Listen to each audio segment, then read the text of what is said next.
Hey, today, all day, we've got a great show for you on this Tuesday morning, including an all-day exclusive chat you can only see here. Let's kick it off with Pop Star. We check in with Carson, who's covering all the buzzy headlines, including a very interesting press day for NBA star Kevin Durant. Longtime late-night host David Letterman crashed the Brooklyn Nets Media Day, and everything went crazy. Take a look. Time for the best time of the day. Pop Star. All right, next up, David Letterman, the longtime late-night host, crashed the Brooklyn Nets Media Day with some hard-hitting questions. That's right, Letterman trying his hand at sports journalism with NBA superstar Kevin Durant. What's this? They're looking at working a contractual deal that will allow you, when you're not playing for the Nets, days off, you'll be able to play for the Knicks. Comments? All right, Dave, that was the last one. I'm sorry, was that a comment? That was it. How about you? Do you have a comment? Wrap it up. Okay. I'm being told my time is done. Have a great year. You let anybody in here. I think one of the questions he asked was, why do they call you KD? And that's when he apparently cracked up. That's when Durant finally cracked up. That's really funny. I don't know what that was for. I guess I don't know. show. Just for fun. We'll find David out. hang out on Monday. Oh, man. Finally, Jeff Daniels, as part of this year's Atlantic Festival that brings together influential voices in our nation, Harry Smith sat down with the actor and executive producer Dan Futterman to talk about their new show, American Rust, on Showtime. Daniels plays Del Harris, a small-town Pennsylvania police chief who's faced with having to carry out his job while trying to remain loyal to his community. Daniels spoke to Harry about how he identified with that character, and we've got an exclusive clip of that conversation. There is an authenticity to this that is undeniable if you're like me from the Rust Belt. Did you see that too, Jeff?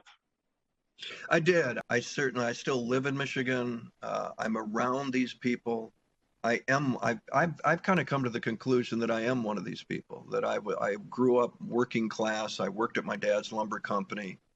I was level, eye to eye with these guys, driving truck, making deliveries, and their worlds and their loves and their hates and their likes and dislikes. And I think that if the acting thing hadn't worked out and I didn't meet my wife of 42 years, Del Harris there are elements of Del Harris that would have been, cabin in the woods with a dog. Yeah. I think I still aspire to that. We got to get Jeff Daniels one of those clip-on lights for Zoom calls for Christmas. Remind me. Maybe close the We'll send him blinds. one. Yeah. That's a great conversation, and you can watch the whole thing, the Atlantic Festival, online beginning today at 2 p.m. Eastern, as well as on our streaming platform today all day. NBC News is the exclusive media partner of the Atlantic Festival, and that is your Pop Star today, ladies and gentlemen. How about that? That was perfect. Very nice. Carson, Very nice. it lived up to the hype. 10 out of 10. Drop the mic. No, you're not done. You have another half hour. Still have stuff to do. Come back. Okay, sorry. Welcome back. Today on the third hour, singer-songwriter Ashanti joins the gang to talk about her latest film. This morning, we're catching up with an incredibly talented singer, songwriter, and actor, Ashanti. That's right. Her self-titled debut album, featuring her hit Foolish, went triple platinum and earned her a Grammy Award. Now, Ashanti stars in The Honey Girls. It's a film based on Build-A-Bear characters. Plays Fancy G, a global pop star who's hosting a contest to find the next big thing, and has some advice for the 10 finalists. The pressure can be intense. You think I get a pass if I misstep? Because I don't. This is not just fun and games. This is a job. Yeah. I thought this was gonna be more like chill, you know? Like a vacation. This sounds like a lot of work. I don't think this is for me. Peace out. All right. Ashanti joining us now. Good morning, Ashanti.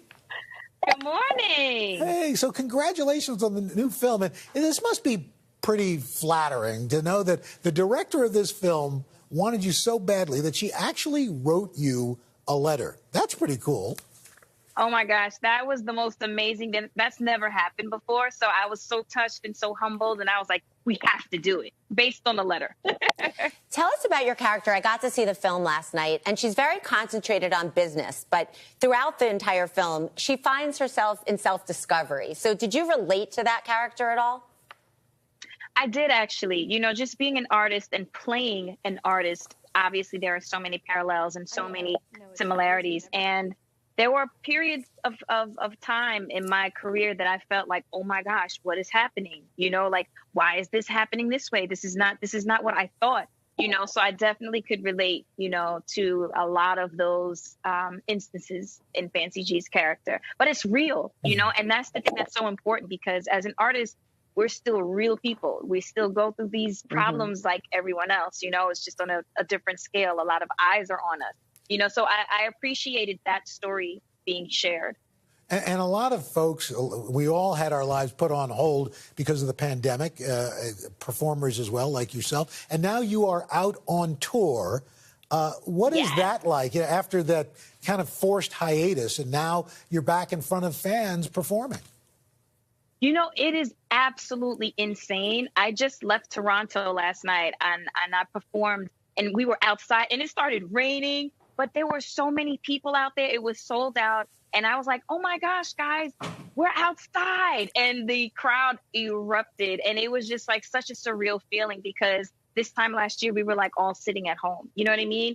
And I was just talking about celebrating life and celebrating music and you know, appreciating life and living life to the fullest, because we really don't know what is going to happen tomorrow. It's definitely not promised. Don't you feel like that, moments that we used to take for granted, like you would go out there and say, oh, I have another, that now you're saying, wow, I can't believe I'm here again? Oh my gosh. The fact, because I was one of those artists, I did a lot of online concerts, but the energy is just not the same. So you're just like, you know, you're in front of the camera and you're like, wave from side to side. And it's like nobody there. So, so to have people screaming and having fun and singing your records, it's like I appreciate it so much more now. You know, it's an amazing feling. And speaking of amazing, you're going to be getting next year a star on the Hollywood Walk of Fame. Are those one of those pinch me moments? Can you still appreciate what this means? Oh my gosh, such a pinch me moment. I am still so like stunned that that's actually happening. I'm super humbled. When I found out, I was actually in the shower and my phone was blowing up. And I was like, where are all of these calls? What's happening? So when I got the news, I FaceTimed Michelle, my publicist, and my mom. And I was kind of like crying. I was like, oh my gosh, is this really happening? And I looked all crazy, like I'm dripping and my eyes are puffy. But it was such a moment to be able to share, you know, with my momager and Michelle, and, you know, all the hard work. It's like everything kind of came to fruition. You know, on that phone call, we were remembering the good times, the bad times, and the fact that I'm still here and I'm able to receive this. You know, I'm just really, really grateful to the fans and to the support. Oh, and if you're not busy enough, you are now coming out with a rom-com? Yeah. Tell us about it. Very excited. I'm very excited about that, to be executive producing and starring in the film Plus One. We're going to be shooting, I think, in December, and it's hilarious. The script is hilarious. I can't tell you the characters yet, but they are so funny. You guys love them. I'm very, very excited to be a part of it. It's kind of like a destination wedding vibe. Oh. And one of the guests is really not invited, and they kind of show up, and there's like a little issue. Always one of those. Can you give us a hint of who your romantic lead will be? Not yet, but let's say look forward to it. All right, there you go. Take it. We'll leave it at that. Ashanti, thank you so much for joining us this morning. Thank you. Honey Girls will be available exclusively on DVD and digital on October 19th. Welcome back. Today on Hoda and Jenna, we made it to the big time. Hoda and I were a clue on Jeopardy. Take a look at this. Neither of us are smart enough to watch Jeopardy, but last night we heard from sources, our smarter friends, a friend of mine named Kimmy. She sent me a video. She said, oh my gosh, look what came on Jeopardy. So the category was daytime TV. Take a look. Daytime TV 400. Hoda Kotb and Jenna Bush Hager are part of this morning show that's been on since 1952. Matt. What's today? Yes. Matt, And we have Matt joining us by phone. Matt? Oh, he's not Matt. there. He's too busy. No, but you know, it's those types of things where you're like, oh gosh, Matt, Probably please not. get it. Matt, please get it.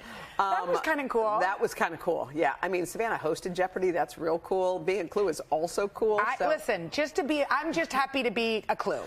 Did you know that our show's been on since 1952? No. Isn't that there like was something, because the way you sent it, I even liked better than that, because it was in somebody's cozy living room with a candle. But when you think about, sometimes I think about our show, this show, and all the people who've sat in these chairs. When you think about 1952, I know. I mean, I remember watching the Today Show with like Jane Pauley when Jane Pauley was on it, and Willard and Brian Gumble and all those guys. It's so true. And like when you played it for me and I heard that Clue, I was like, wow, this is an institution. Isn't it weird? And it's just weird looking around the studio because a lot of these guys, Davey included, have been here for how many years, Davey, for you? Since 1994. 1994.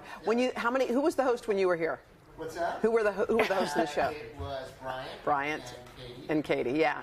Isn't that, it's just, when you think about the history. I know. Sometimes when I walk through here, I think, you just I cannot can't even believe it. And that window on the wall has been around through all of the iterations. And then, lo and behold, Jenna Bush Hager is a Clue on the Today Show. Didn't you kind of pinch yourself? It was kind of cool, really cool. We don't take that stuff for granted. We don't. All right, actress Rebel Wilson, she's sharing some really awesome inspiration. Yeah, she posted an Instagram picture of herself, and she showed herself after losing more than 60 pounds. Wow, she looks beautiful. Yeah. And she wrote, her caption said, "It's never too late to improve yourself, to improve your health, your heart, your happiness, your harmony.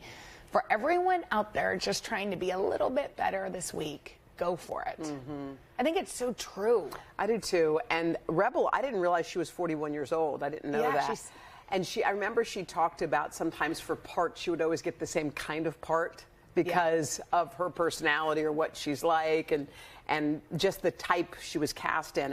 And now it must feel so freeing. It's like to say, this isn't me. Yeah. This is, now this is who I am. Yeah, this is part of who I am, and look at me now. It's so awesome. And I also think she's got, like, the fact that she included all the harmony, because I think a lot of people lose weight and expect a life change, but realize they're themselves, but just lighter. Feel better. Yeah, and I think that she sounds like she got all the boxes, the health, the harmony. But also it seems like if you don't have the harmony and the happiness, it's hard to get the health. Mm-hmm. You got to get to the root of it all. Yeah. She's awesome. She's been sharing her weight loss journey on social media since early 2020. She called 2020, ironically, her year of health. I think that's really cool. I feel like she's one of those, she's been here a few times. And when she was here, she's hilarious. So funny. I always wonder about funny people. If you expect them to be funny, you're like, okay, be funny. And let's go to the beach, and I expect you. But she kind of is. She is. I bet she's. I mean, maybe not always like that. But she has that kind of personality. All right. So Grammy Award-winning singer Billie Eilish, she made headlines. Okay, and this is what happened. So she posted a picture on Instagram. And whether or not this was the cause of it or not, she said she recently lost 100,000 followers. Yeah. So she said it was because of a picture she posted. This is the picture that she posted. She's wearing a corset, and she says that she thinks her fans are kind of used to her dressing a certain way. Yeah, remember, she used to wear like the baggy. Yeah, just like covering everything up, and instead of the look that she's portraying now. Yeah, so an interview with Elle magazine says, "I lost 100,000 followers just because of the boobs. People are scared of big boobs." Okay, well, I do think that there is a thing about once you are a certain way, people like you to stay that way. It's probably like, some of the overweight, like Hollywood celebrities who get really skinny, and people are like, "What happened to you? I liked you when you were," They want you back the way they remember you. But also, you can't please everybody. Jenna had to scoot off a little early, which means I get to have the fun for TikTok Tuesday. And today, it's all about TikTok star Avani Gregg, who has more than 50 million followers across her platform. She also has her own makeup brand collaboration and was named one of Forbes 30 Under 30. Wait a minute, you're 18, you have a book out, you have a gazillion followers, you have a makeup line, and you're one of Forbes 30 Under 30. I mean, how do you attribute the fact that you are at the top of this mountain at age 18? It's just, I don't even have words for that. It's crazy. Can you believe? No, I still don't believe it. One day you're doing a clown video, like, so what, in your house, right? Yeah, just randomly. Yeah, were your parents, did they know that you were kind of into doing, like, fun stuff like that? Yeah, they were kind of scared because, I mean, I would take the chance to scare them, of course. Yes, of but course. they loved it. They loved seeing the creativity, so. It's one thing to be creative, and it's another thing to be creative and then also pay your bills. This is a job. All these things have become a job for you. Tell me about that. I mean, it's crazy to think, and a lot of people don't understand that this is a job. Yeah. But like once you're in it and like you start understanding, it's like, oh my God, it's a lot of work. What's the work? Tell me. I mean, like, you start with the filming. Yeah. Yeah. And then it gets into like all these, like, you're like a living ad. Yeah. Like they just like, everyone wants you to do stuff for them, and it's just like, it's still no words from me. I don't even know how this all works. Now, I'm still learning. Are your parents, my parents are the type of parents who said, you're going to college, there's no question, you're doing this. They had a very practical plan. Do your parents have a practical plan for you? I mean, they were 100% sure. They were like, finish college. I mean, like, what if like something happens? Right. I have college in the future. Finish that. Just graduated high school beginning of this year, so it's very nice that I got that. Yeah. But I mean, I can always do online college and just get that, make sure that I have that. But they were made education first. Are they okay now that the fact that you've got a book out and you've got this other whole situation going? I think now they know, like, I mean, this is like a lifestyle. I'm living this. Like, it's my job. Like, I have a really, really good job. And they're like, push everything back. I mean, maybe I won't ever get this opportunity again. Yeah. Some people look at someone like you and say, wow, she's got everything, doesn't she? She's got all these cool things. I wish I could be her. But often people don't know what is really going on inside a person. They see the public person. They don't see all the angst and things that you're going through. But you're a real person going through real issues. Yeah. I mean, I try to put out as much as I can so people like can see me, how I am, and how I react to things. But some things you just got to keep behind, and like once someone starts social media and they see that, they're like, is this really what I want to do? And like I got past that point. I'm glad I got past that point, but it's really hard. So who was that book for? What do you hope people take from your book? I mean, this book was like therapy to me to write. I was like I was just writing, and I was like, oh my gosh, this is like this. Everyone needs to hear this stuff about me, and like, I want people to be able to take it, learn from it, and just like know that like, I'm with them. I can do everything they do. I go through all the same things, and that they can just hear about it. Did you have any nerdy years already? I know you're only 18, but you must have at some point. Did you ever have thick glasses and the rest of it? Yeah. You did? Yeah. What age? Oh, I think it was junior high. Like, I think so. Junior high is always the hideous Big for years. Glasses. Good to know. I just want to make sure it wasn't so easy for you. Okay, good. Avani, thank you. Her book is called Backstory: My Life So Far. You'll probably have more because you got to have another one when you turn 28. You can go to today.com/shop. Welcome back to Today Talks. Our exclusive content you can only see here on Today All Day. Donna. I'm joined by Donna. Jen had a little bit of business she had to take care of, so she's somewhere else. Yeah. And you know, I gotta tell you, I was listening to 2 of your episodes of your podcast, and I love it so much. And something Savannah said that really resonated. She said, you translate the wisdom that you receive so well to other people. And that's it's so true. Funny. But by the way, I feel like when someone's talking to me, I feel like I'm such a student. Like when I had Maria and Oprah, which I was just like, I couldn't handle it. And Oprah told a story about how it was Maria's, it was a big day for her. She had had a lot of loss, and and Oprah wanted to celebrate her. And Maria was like, I don't know if I want to be celebrated. I don't want to. So Oprah invited a group of people and asked them on a stone to write a word that translated, that meant something that would mean something to Maria. And Oprah wrote on her stone the word cherish. And Maria said, I don't know that I had ever been cherished. Wow. And has had a beautiful life. Amazing career and personal life. But she talked about, and this was so moving to me, that we'll have in the episode, which runs on the 4th of October, but she said at one point Oprah brought her coffee just the way she liked it. And there was something about her looking at it and knowing that she brought it just for her, just that way. And it was funny. I ate a meal with Maria recently, and I told her, I found a restaurant.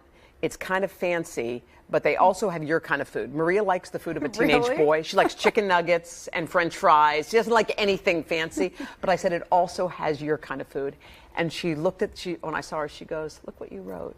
It also has your kind of food, like you were thinking about me. Well, it strikes you. I mean, that's like the beauty of an amazing best friendship, which is what Maria and Oprah have, you and Maria have. But with 42 years, though, they've been friends. I mean, imagine, I actually went back and looked, this is weird, but Maria read the eulogy at her mother's funeral. And Eunice was a force to be reckoned with. Some thought of all the Kennedys, she was the one who would have been the best president because she had everything and then some. And to watch Maria stand up there and say, at one point she said, at 52 years old, for the very first time, I crawled into bed with my mother. Her mother was in the hospital. She goes, I crawled in and said to my mom, I love you, at 52. She said it was the first time she had done that. And I was getting chills watching it. And the camera panned to the audience. In addition to her family, who was all there, there was Oprah. And I thought, she's been there through the birth of her children, through the death of her parents, through the end of her marriage, through all these things. And I know a lot of people have long friendships, but it just reminded me, like, hang on to your friendships. Don't back burner them. Don't say I'll call them later. Don't say it doesn't matter. But one thing Oprah and Maria both have are small circles. They don't have, there's that saying, don't go wide, go deep. Was there a moment where you realized for yourself, it's okay to have a small circle of friends? Because I think I've always had a small circle. I don't even think I even thought about it. I think I've always had like 2 or 3 people in my circle. And everybody else I love, but if you're going to trust your heart and soul to somebody, I think if you give it away too many times, it almost loses something. It does. You know? It's funny for me. I feel like my circle of friends is smaller now than it ever has been, and I chose that because I was growing and I realized some people don't. Some people's energy doesn't serve me or the way that I feel that I'm growing internally. And I think also it's just like what that one pastor said. He said every 5 years we change, so check in again. Sometimes remember when you ever been with old friends and all you talk about is the old times? You're like, well, that's boring. But we by the way, what Pastor Michael Todd said to you about that, that resonated for me, and I'm not in a relationship. That resonates for every single person, no matter what type of relationship you're in. And you are in relationships. You're in relationships with your friends, you actually have you have lots of love relationships right now already, and those same principles apply. Like I thought that too about different, you still have to use all of those same things, whether it's romantic or friendship or, you know. Well, every time I listen to your podcast, I love it. I get so much wisdom. Every time I talk to you in person, I feel the same way. I can't believe you're interviewing me. This is not the way this was supposed to go. I can't wait for the Maria and Oprah episode. It's going to be a good one. Thank you, Donna. Thank you. Well, I intended this to be a different kind of conversation, but thank you. Thanks for watching this episode of Today Talks. Keep watching for more of Today All Day. Hey, thanks for watching our YouTube channel. Find your favorite recipes, celebrity interviews, uplifting stories, shop our favorite deals, and so much more with the Today app. Download it now.